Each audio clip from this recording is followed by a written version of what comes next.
Hey everybody, this is Nate with another Backcountry beer review. Today I'm in the Chama River Canyon Wilderness, which is a few 10, 12, 15 miles northwest of Abiquiu, New Mexico.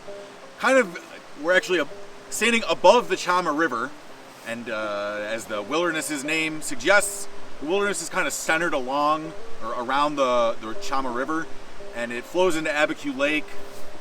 This is beautiful country for sure. I'm actually standing on the Continental Divide Trail right now. It crosses Skull Bridge as it heads into the steep mesas surrounding the river. I'm out here filming a very special video. I won't give away any spoilers because it's different than other things I've done, but I'm really happy about it, really excited for it. I'm really grateful to the person who took their time out of their day to do it with me. You'll see what I mean when the video airs. And I figured with how beautiful this spot is, I definitely have to do a backcountry beer review to get out here. I've been out here a few times before. I think I've been to this spot specifically 3 times before this. It is a spot I kind of gravitate to specifically because of its beauty. It's just, I don't think there's really anything else like this in New Mexico in my honest opinion. I think that the Rio Chama might be the most beautiful river in New Mexico. Anyway, the beer I'm reviewing today is by Bosque Brewing Company in Bernalillo, New Mexico. It is their Fresh Start Maple Coffee Stout. Bosque, of course, I think I've reviewed them twice. I reviewed the cookies and cream beer that I can't remember what it's called. That was an early beer review. And then more recently, but still over a year ago, I reviewed the Pickle Down Economics, which is their Pickle Gosa. Bosque, they're like one of the biggest breweries in New Mexico, I guess. It seems like they have tap rooms everywhere. Even where I live in Santa Fe, they have like 2 or 3 tap rooms. It's crazy. They tend to do a lot with adjuncts. They seem to really like using adjuncts to make their beer pop a little bit more. So I'm going to read the can. It says the most important beer of the day is a breakfast ale, kind of like pancakes for dinner. Sometimes it just makes sense. And as the name implies, I assume it has maple and coffee as adjuncts in it. So let's open this beer up and give it a taste. Time for a sip. Yeah, it tastes pretty stouty, especially for the ABV that it's at. It's 7.5% ABV, and I definitely taste it. It doesn't have burn or booziness, but it definitely tastes at 70.5%. I'm not even sure if I'm going to drink this whole thing, given that I got to drive out of here.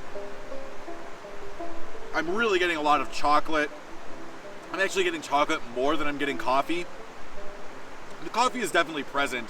It's more of like a mocha flavor, and I don't really know how mocha necessarily differs from chocolate and coffee. I mean, obviously mocha is chocolate and coffee, but to me mocha more emphasizes the creaminess, the sweetness of chocolate and coffee rather than the bitter side. With that said, this beer, it does have a bitter side for sure. It's not super prevalent though. Actually, yeah, it's only 15 IBUs. If I had to guess, I would have guessed more than that, but I'm not surprised by it saying it's only 15. Most of the bitterness I get is coming in at the finish. Right after that rich chocolate note, I am getting caramel, vanilla. Trying this at home, my wife actually said it was bourbon-y to her. And I can definitely see that. In the moment, I didn't see it, but now I can pick that up.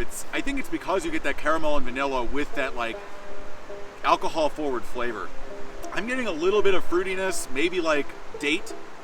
That dark, dried fruit, syrupy dark fruits. Yeah, as the beer profile goes on, it's maybe picking up a little bit more of that coffee, but to me personally, it's very chocolate forward. It is definitely beyond off dry. It's certainly not cloying, but I pick up that maple, which is probably coming through a little bit with that vanilla and that caramel, and that is just bringing a lot of sweetness to the beer. Because it's so high ABV, even though it doesn't really have the bitterness to stand up to that sweetness, I think it works really well. But yeah, I'm not sure how much I'm getting from this beer that's not coming from the adjuncts. I'm sitting with it a lot, and I'm really just getting those typical standard, those standard Cornerstone Stout flavors and then the adjuncts. There's nothing wrong with that. Sometimes I like to see a beer that has adjuncts kind of become more than the sum of its parts, which, speaking of Bosque, like Pickle Down Economics, that one to me became a lot more than the sum of its parts, albeit maybe to some controversially. I like it, but this beer, yeah, it's Definitely getting the maple, definitely getting coffee. Actually, I would say I could use more coffee in this because the chocolate's coming through very well. I could use more coffee in this.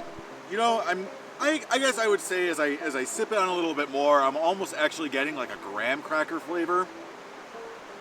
Maybe that's like, I don't want to say it's honey, but I guess that's kind of the flavor of just regular graham crackers, right? Not the cinnamon flavored ones, just regular graham crackers. It kind of has that like biscuitiness almost, which is not something I often get in a stout, but maybe it's the maple coming through a little bit. Either way, it's a pretty good beer. It goes down pretty easy for a 7.5% alcohol beer, which Bosque's beers, even the heavy ones that Bosque makes, seem to go down really easy, which makes them dangerous. So, go ahead and try this one. I don't know if I would drink it for breakfast, or at least not if I wanted to keep my job. Cheers, have a backcountry beer for me.